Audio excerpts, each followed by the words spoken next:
Pandit Jawaharlal Nehru was the first Prime Minister of India. He was born on 14 November 1889 in Allahabad, Prayagraj. His father's name was Motilal Nehru. His mother's name was Swaroop Rani. His wife's name was Kamala Nehru. He studied law in England. He became a barrister later. He joined the struggle for the independence against the British. Independence became a barrister later. He joined the struggle for independence against the British.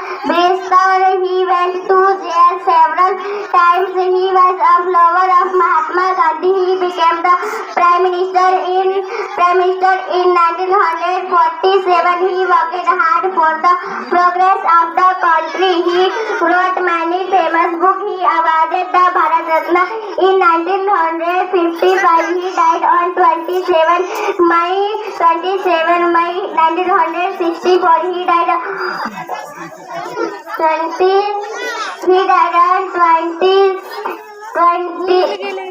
on 27 May 1964. He was very fond of children. Children called him Chacha Nehru. His birthday is celebrated as Children's Day.